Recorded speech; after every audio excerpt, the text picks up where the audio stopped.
I've been in caves before. I've always liked them, you know.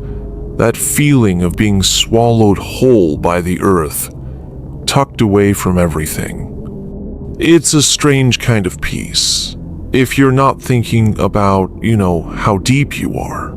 I've done a lot of caving, or spelunking, whatever you want to call it, different names for the same thing, really. And I've gone pretty deep before, deeper than most people would be comfortable with, and I'm not really afraid of the dark, never have been. But there's something different about caves, something heavy about them, the kind of weight that sits on your chest and presses down on your ribs. That's something you don't really understand until you're in the middle of it. It was last year. That's when it happened. Late spring, right before summer. The weather had been all over the place. A lot of rain. One of those days where the clouds hang so low they practically drag on the ground.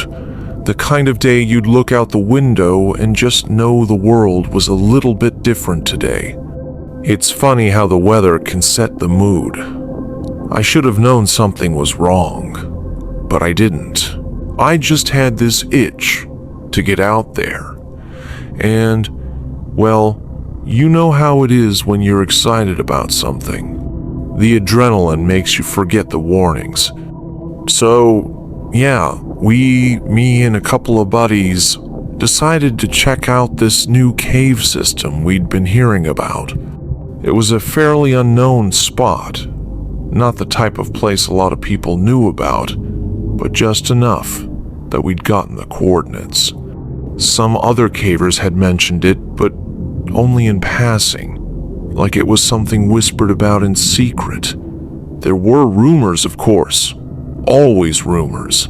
Caves are full of them. Old-timers say the place is haunted, that the walls themselves have memories, that the deeper you go, the more it gets inside your head.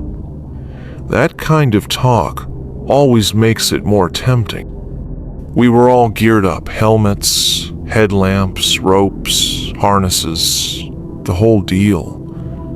I remember the cool air when we first crawled inside. It hit me like a wave.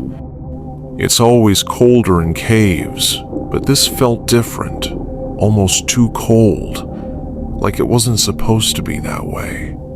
The walls were smooth, slick in places, like water had been running over them for centuries, just wearing everything down, shaping it into something unnatural. The air had this strange smell, like metal and earth, sharp enough to taste. I should have turned back then. I should have told everyone. Let's just call it a day. But you don't, do you? When you're in a place like that, you don't listen to that little voice in the back of your head. You ignore it. You push forward because you think it's just a cave. It's just another adventure. And you tell yourself that nothing bad is going to happen. That's what you tell yourself anyway. We made our way down a narrow tunnel, the kind that forces you to bend at the waist and shuffle along like a rat. The deeper we went, the quieter it got. It's almost like the cave is trying to smother you. I remember turning a corner. There's always that one moment in every cave when you turn a corner and it feels like you've entered a different world. That's when I started feeling it. A weight. Like the air itself was pressing in on me. I didn't say anything at first. I just tried to shake it off. But the further we went, the worse it got. My headlamp flickered, just once, but I felt it. That slight hesitation in the light. And that's when it hit me. There was something wrong with the place. Something off. Not natural. Not the usual eerie quiet you get with caves. Something else. We kept going, and I should have stopped.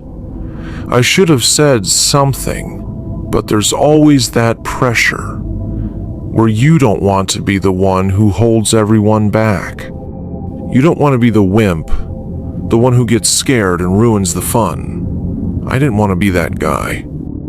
So we kept going. And that's when the first thing happened. The first real thing. It's hard to explain. It was like the ground shifted beneath me. Just a slight tremor, like a little pulse through the earth, but enough to make me lose my balance. Enough to make me grab onto the rock in front of me to steady myself. But the others didn't feel it. At least, they didn't say they did. They were too busy talking, joking, their voices echoing off the walls. I remember I told myself it was just my nerves. I told myself the ground couldn't shift like that. Not here. Not in this cave. But something wasn't right. It wasn't right at all. We kept going, because that's what you do. You keep going. We got to this large chamber, and it opened up. I don't know how to describe it, but it felt like I'd stepped into something ancient, like the earth had made this space for something long ago. The walls were covered in strange marks, carvings maybe, but they weren't like any carvings I'd seen before. They didn't make sense. They looked wrong. Like something had tried to write in a language that didn't exist. It was unsettling. It made the air feel heavier, colder, thicker. That's when I first heard it. At first I thought it was water. The sound of water running through cracks in the rock. But there was something about it that wasn't right. It didn't sound like a stream or a river or any water I'd ever heard before. It was deeper, like the sound was coming from the earth itself. It was a hum, like the ground was vibrating, but it wasn't steady. It was erratic. It would pulse in and out, then stop completely, almost like it was waiting. That's when one of my buddies, Danny, he's the most experienced out of all of us, stopped. Dead in his tracks. He looked around, squinting into the darkness, his headlamp flickering just like mine had. I could see the tension in his shoulders, the way his breathing had changed. He didn't say anything at first, just stood there, frozen. And that's when I heard it, that whisper, barely there, like someone was talking, but just out of earshot. I couldn't make out the words, but I swear I heard it. We were all looking around by that point, the quiet getting louder, the hum in the air growing stronger, but still, nothing made sense. We kept talking, trying to brush it off like we were being paranoid, but the deeper we went, the more I started to feel like we weren't alone. There was something down there with us, something that didn't want us there. Then, the worst thing happened. I heard something move. It wasn't one of us. It wasn't the rocks settling. It wasn't water. It was something alive, something with weight, something big. And I swear to you, the air smelled different then. Like the earth itself was trying to tell us to leave.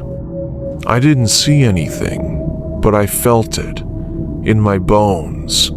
Something was watching us, and that's when I knew we had to go. But when I turned around, I couldn't see the entrance. It was gone. Just gone. The passageway we'd come through, the one we'd crawled through just an hour earlier, was sealed. Not blocked by rocks or debris, not in any way you could explain logically. It was just gone. I don't know how long we were lost in there. Time didn't work right anymore.